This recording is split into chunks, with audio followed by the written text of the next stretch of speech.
జరుపుకుంటాం అనుకుంటే, నాగుల చవితి ఎందుకంటే దీపావళి వస్తుంది కదా 5 రోజుల జరుపుకుంటాం అనేది కాదు.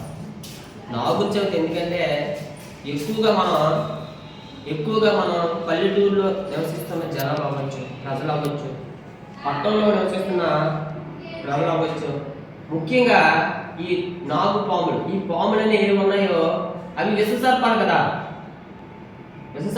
ఇప్పుడు వ్యవసాయం చేసేవాళ్ళు ఎక్కువగా పొలాల్లో ఉంటారు కాబట్టి అవి దాని స్థావరము ఆ పంట పొలాలు, అక్కడ ఉన్న అడవులు, అక్కడ ఉన్న చెట్లు కానీ ఏమైనా అవ్వచ్చు.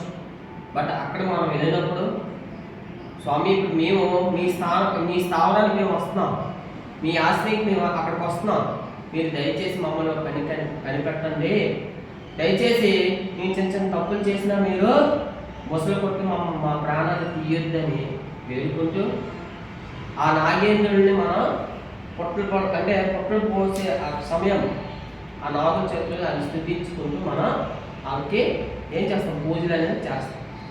అంటే ఇక్కడ ఏంటి, ఇక్కడ స్నేహపూర్వక వాతావరణం అలాగనమాట. పాములు ఇప్పుడు ఉన్నాయనుకున్నామ్మా, ఎంత మీకు కనపడగా ఫాటేసి పొడిచేస్తాయా, దానికి ఏదో ఒక ఆపద కలిగిస్తాయి కదా. కాబట్టి ఇప్పుడు ఇంతకుముందు సిటీలో ఇలా ఉండేది కాదు. ఇప్పుడు మనం చేసిన తప్పిదం ఏంటి, మనం అడవులు నరికేస్తున్నాం, అదేవిధంగా చెట్లు చేమలు అనేవి ఇచ్చేసి వాటి స్థావరాలు నాశనం చేసేస్తాం. అది కాబట్టి అవి ఎందుకోసం అవి జనావాసంలోకి వచ్చేసి మనల్ని రకరకాల ఇబ్బంది పడతాం.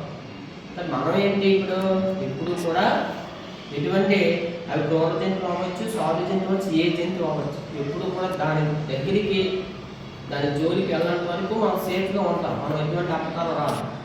అదే కదా, ఏదైనా తర్వాత మనం వాటి జోలికి వెళ్ళామనుకోండి, అవి మన ప్రమాదకరంగా అయ్యి లాస్ట్కి ఏమవుతాయి, మన ప్రాణాన్ని తీసేస్తాం. కాబట్టి మనం అందరూ కూడా భక్తి శ్రద్ధలతో ఏంటి నాగుల చవితి అనేది జరుపుకోవాలి. అది దాని గురించి ప్రశస్తి.